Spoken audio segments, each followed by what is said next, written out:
Have you ever caught yourself sounding just like your own parents? It's a startling moment, isn't it? That instant when their words, their tone, their very mannerisms seem to bubble up from within you, directed at your own children. Maybe in the heat of the moment you blurt out a comparison. Why can't you be more like your brother? Or perhaps it's a dismissive phrase, a sharp retort that echoes through the years, straight from your childhood. And suddenly you realize that's exactly what your mom used to say to you. The realization hits hard, a wave of recognition and perhaps a little shame. It's wild how some patterns just pass down the line, weaving their way through generations, often without us even being aware of their presence. Almost like we're inheriting habits instead of eye color.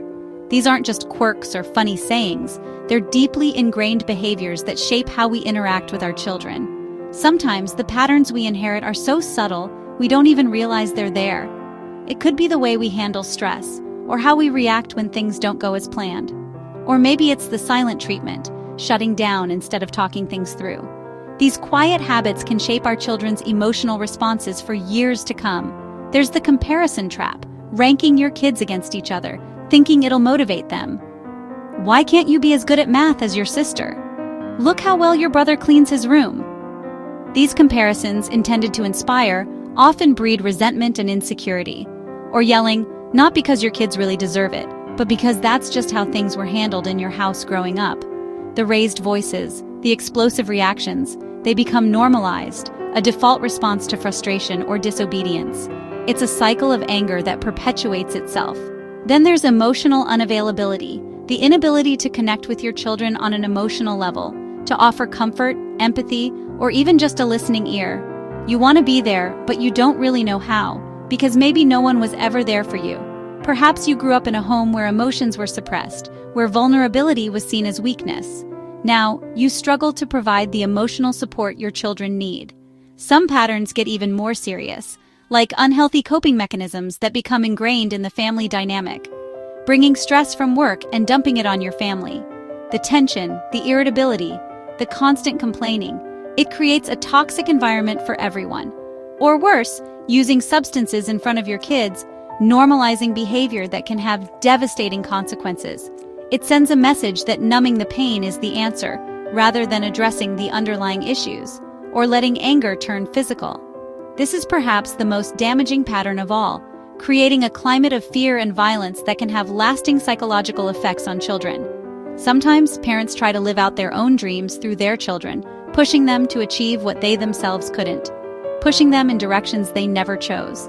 This can manifest as relentless pressure to excel in sports, music, or academics, regardless of the child's own interests or abilities. Or on the flip side, giving in to every demand, over-pampering, shielding them from any discomfort or challenge. Forgetting that love also means setting boundaries.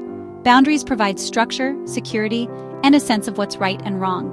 Without them, children can become entitled, disrespectful, and unable to cope with the realities of life. And what about respect? Is it a two-way street in your home, or is it reserved solely for the adults? Kids see everything, from how their parents treat each other, the level of kindness, patience, and understanding they display, to how chores are shared or not shared at home.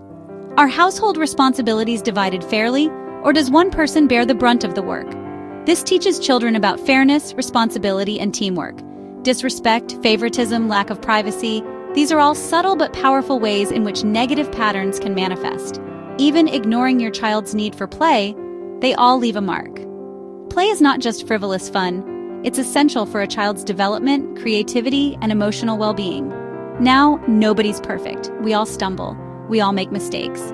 Most parents are just trying to do their best, even if they're still working through their own scars, their own unresolved issues from childhood. But here's the good news. Just because you inherited a pattern doesn't mean you have to pass it on. You have the power to break the cycle, to create a different future for your children.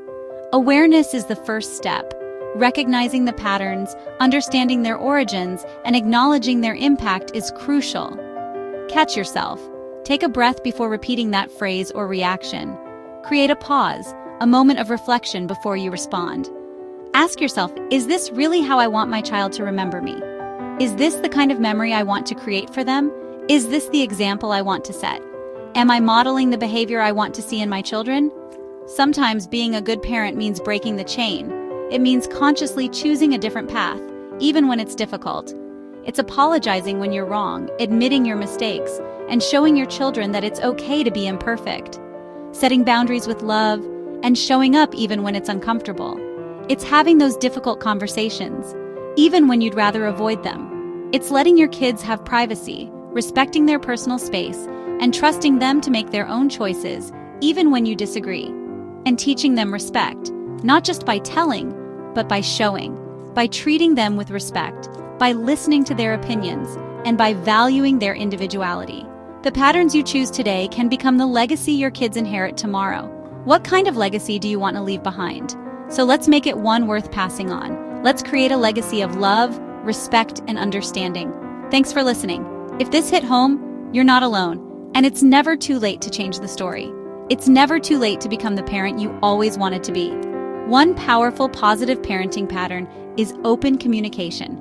Listening actively to your child's thoughts and feelings without judgment helps them feel valued and understood. Encouraging independence is another.